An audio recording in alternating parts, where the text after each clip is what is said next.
Ang mabuting balita ng Panginoon ayon kay San Juan. Papuri sa iyo, Panginoon. Noong panahong iyon, tumawid si Jesus sa ibayo ng lawa ng Galilea, na tinatawag ding lawa ng Tiberias. Sinundan siya ng napakaraming tao sapagkat nakita nila ang mga kababalaghang ginawa niya sa pagpapagaling sa mga may sakit. Umahon si Jesus sa burol kasama ang kanyang mga alagad at naupo roon.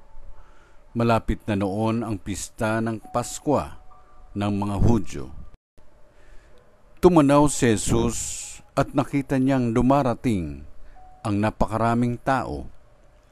Tinanong siya ni Felipe, "Saan tayo bibili ng tinapay upang makakain ang mga taong ito?" Sinabi niya ito para subukin si Felipe, sapagkat alam ni Jesus ang kanyang gagawin. Sumagot si Felipe, "Kahit na po halagang 200 dinaryong tinapay ang bilhin, ay di sasapat para makakain ng tigkakaunti ang mga tao." Sinabi ng isa sa kanyang mga alagad, si Andres na kapatid ni Simon Pedro, "Mayroon po ritong isang batang lalaki na may dalang 5 tinapay na sibada at 2 isda. Ngunit gaano na ito sa ganyang karaming tao? Paupuin ninyo sila," wika ni Jesus. Madamo sa lugar na iyon. Umupo ang lahat. Humigit kumulang sa 5,000 ang mga lalaki.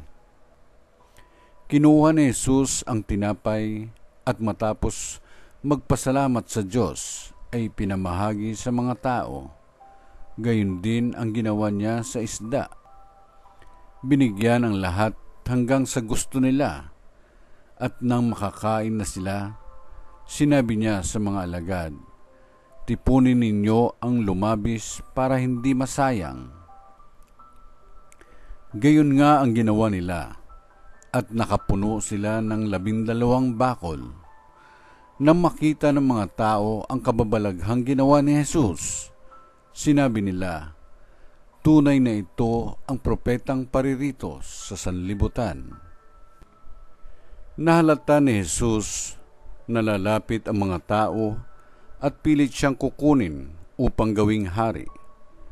Kaya muli siyang umalis na mag-isa patungo sa kaburulan. Ang mabuting balita ng Panginoon. Pinupuri ka namin, Panginoong Jesucristo.